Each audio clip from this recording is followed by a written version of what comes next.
నమస్తే, తెలుగు రాజ్యంకి స్వాగతం. నేను మీ సంధ్య. ఉదయం నుండి అంటే డే స్టార్ట్ అయినప్పటి నుండి ఇవాళ ఎమ్మెల్యేల ఫిరాయింపుల అంశం, తెలంగాణలో 10 మంది ఎమ్మెల్యేల ఫిరాయింపుల అంశానికి సంబంధించి ఇవాళ సుప్రీంలో విచారణ జరగబోతుంది. వాడివేడిగా వాదనలు ఉండబోతున్నాయి. ఈసారి తాడోపేడ తేల్చే అవకాశం ఉంటుంది. అలాగే స్పీకర్కి సంబంధించి ఒక ఏంటిది తిట్టడము, లేకపోతే ఏదో ఒకటి వార్నింగ్ ఇవ్వడం, ఇలాంటివి ఉంటాయి. రకరకాలుగా వింటూ ఉన్నాం. మొత్తానికి అంటే సుప్రీం విచారణ స్టార్ట్ అయ్యేంత వరకు ఒక గోల, స్టార్ట్ అయిపోయిన తర్వాత ఇంకొక గోల. ఇక ఎట్టకేలకు ఎదురు చూసిన దానికైతే తెరపడుతూ 2 వారాలు వాయిదా అయితే వేయడం జరిగింది. ఈసారి మరొక్కసారి గతంలో ఇచ్చినట్టుగానే స్పీకర్కు, తెలంగాణ స్పీకర్కు ఏంటి లేట్, ఎందుకు విచారించలేకపోతున్నారు, క్లీన్ చిట్కు సంబంధించి అంటే మీ తరపున ఏంటి, వాళ్ళు ఫిరాయించారంటే పార్టీ మారారా లేకపోతే అదే పార్టీలో ఉన్నారా అన్న అంశానికి సంబంధించి ఎందుకు క్లారిటీ ఇవ్వలేకపోతున్నారు అంటూ కూడా మరొక్కసారి మొట్టకాయలు వేయడం జరిగింది. నవంబర్ నుంచి షురు అయిన ముచ్చట అందరికీ తెలిసిందే. సీరియల్ లెక్క సాగుతూనే ఉంది. నవంబర్లో సుప్రీం ముందుకు విచారణ రావడంతో అప్పుడు గడువు కోరడం జరిగింది. ఈ నేపథ్యంలో సుప్రీం మనకు గడువిచ్చిన సంగతి తెలిసిందే. ఇవాళ కూడా ఆల్మోస్ట్ ఆల్ మరో 4 వారాలు దీన్ని పొడిగించాలనే ప్రయత్నం చేశారు. అభిషేక్ మను సింఘ్వి స్పీకర్ తరపున వాదనలు అయితే వినిపించడం జరిగింది. 7గురికి అయితే క్లీన్ చిట్ ఇచ్చాము, ఆ 7గురు క్లీన్ చిట్ రిపోర్ట్ ఇది అంటూ ఆయన ధర్మాసనం ముందు పెట్టడం జరిగింది. మరో 3 విచారణ ఇంకా పూర్తి కావాల్సి ఉంది. దానికి సంబంధించి ఇంకా విచారణ కంప్లీట్ అవ్వలేదు.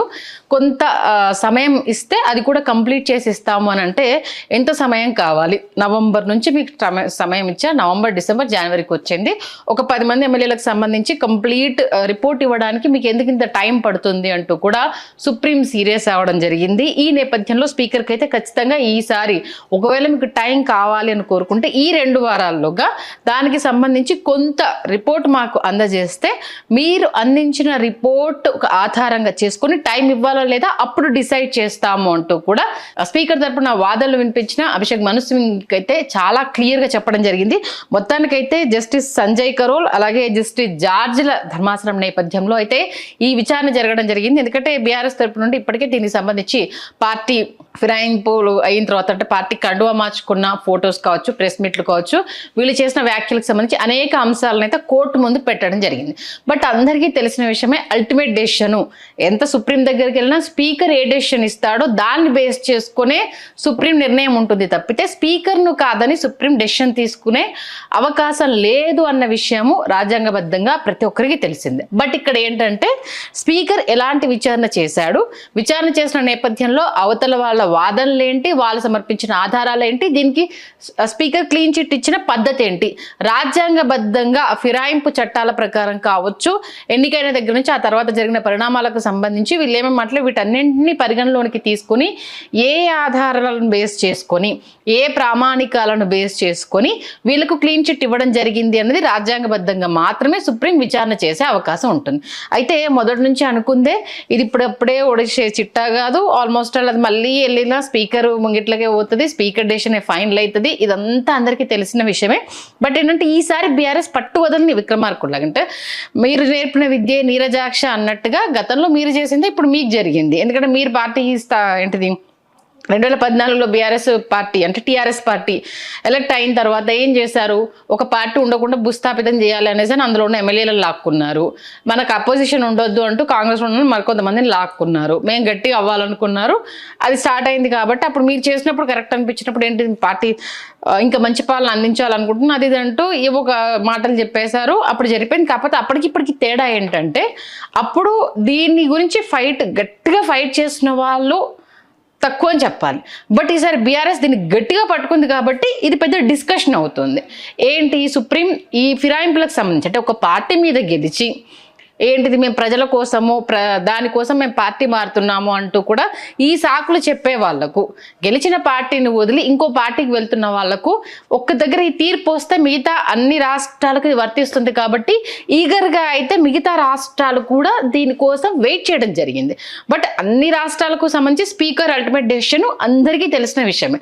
బట్ ఇక్కడ అంటే సబ్మిట్ చేసిన ఆధారాల ప్రకారం ఎలాంటి నిర్ణయాలు ఉంటాయో అన్న ఒక ఉత్కంఠ ఓవైపు కొనసాగుతున్నా, ఏం జరుగుతుంది అనేది తెలిసినా కూడా ఏమో ఈ మధ్య కాలంలో సుప్రీం తీసుకున్న కొన్ని డెసిషన్స్ ఏంటిది రాజ్యాంగాన్ని పరిరక్షించాలన్న నేపథ్యంలో చాలా స్ట్రిక్ట్ గా వ్యవహరిస్తున్న విషయం మనం చూసాము. ఈ నేపథ్యంలోనూ గతంలోనూ స్పీకర్కి అంశానికి సంబంధించి సీరియస్ గానే చెప్పడం జరిగింది.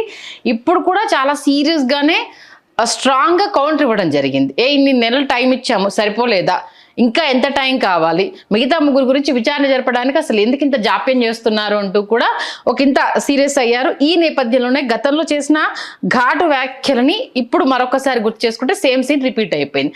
అయితే 10 మంది దాంట్లో ఒక దానం ఖైరతాబాద్ ఎమ్మెల్యే, అలాగే కడియం శ్రీహరి, స్టేషన్ గన్పూర్, జగిత్యాల ఎమ్మెల్యే సంజయ్, ఈ ముగ్గురికి సంబంధించి అయితే విచారణ కంప్లీట్ కాలేదు. దీంట్లో కడియం అయితే కొంచెం ఒక విచారణకు వెళ్ళినప్పుడు క్లియర్గా చెప్పడం జరిగింది, నేను బీఆర్ఎస్ పార్టీలోనే ఉన్నాను, బీఆర్ఎస్ అంటే జీతంలో వీళ్ళకి యాజ్ ఎమ్మెల్యేగా ప్రతి నెల జీతం వస్తుంది కాబట్టి దాంట్లో నుంచి 5,000 అంటే మెయింటెనెన్స్, వీళ్ళకి అసెంబ్లీకి సంబంధించి శాసనసభ పక్ష మెయింటెనెన్స్ అనేది ఉంటుందంట. దాంట్లో నుంచి బీఆర్ఎస్ పార్టీ తరపు నుంచి అంటే ఆయన జీతంలో నుంచి బీఆర్ఎస్ పార్టీకి శాసనసభ్యత్వం ఉన్నట్టుగానే 5,000 నాకు ప్రతి నెల కట్ అవుతున్నాయన్న విషయాన్ని అయితే చెప్పడం జరిగింది.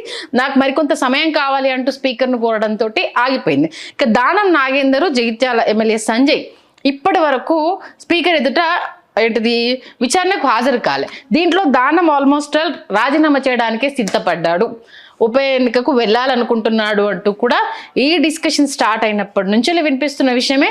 దీనికి సంబంధించి అటు పోవట్ల ఇటు పోవట్ల, అటు విచారణకు కూడా హాజరు కావట్ల. మిగతా అందరి విషయంలో అంటే నిన్నటి వరకు పోచారం శ్రీనివాస్ రెడ్డి కావచ్చు, కాలే ఆదాయకు సంబంధించి అయితే స్పీకర్ క్లీన్ చిట్ ఇచ్చారు. కంప్లీట్ వీళ్ళంతా బీఆర్ఎస్ పార్టీలోనే ఉన్నారు. కండువాకు సంబంధించి జస్ట్ క్యాజువల్ మీట్ అయినప్పుడు కండువా కప్పారు అంటూ కూడా కుండబద్దలు కొట్టేశారు.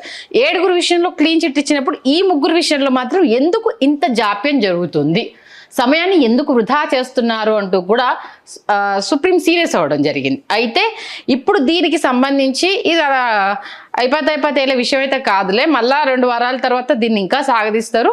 ఆఫ్టర్ దట్ సుప్రీం ఏంటంటే స్పీకర్ క్లీన్ ఇచ్చాడు కాబట్టి ఇది ఆయన ఖాతాలోకి వెళ్ళిపోతుంది, ఫిరాయింపులకు సంబంధించి వాళ్ళు వెళ్ళలేదు అన్న విషయాన్ని ఫైనల్గా తేల్చేస్తారు. బట్ ఏంటంటే ఈ లోపు ఈ అంశానికి సంబంధించి బీఆర్ఎస్ పార్టీ బలంగా ఒక వాదన వినిపించే ప్రయత్నం చేస్తుంది. ఏంటి, వీళ్లకు నమ్మకం లేదు, మీకు అంత కాంగ్రెస్ పార్టీ మీద మీ మీద అంత నమ్మకం ఉన్నప్పుడు రాజీనామా చేసి ఉప ఎన్నికకి వెళ్ళడానికి ఎందుకు భయపడుతున్నారు?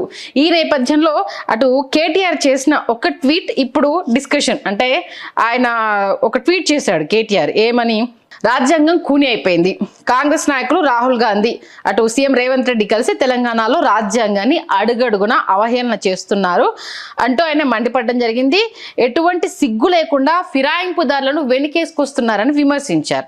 ఈ నేపథ్యంలో దీన్ని ట్యాగ్ చేస్తూ ఆయన పైన ఆల్రెడీ ట్రోల్ స్టార్ట్ అయ్యాయి. మరి మీరు బీఆర్ఎస్ పార్టీ అంటే టీఆర్ఎస్ 2014 ఎలక్ట్ అయిన తర్వాత మీరు చేసింది ఏంటి? మీరు చేసింది మాత్రం కరెక్టు, మేము చేస్తే రాంగా?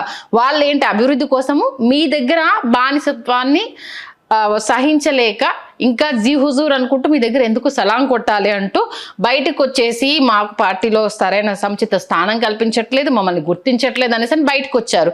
దానికి కూని చేస్తామని నువ్వు ఎట్లా అంటావు అంటూ కూడా ఆయన సాక్ష్యాలు ఉన్నా లేవనడం విడ్డూరం.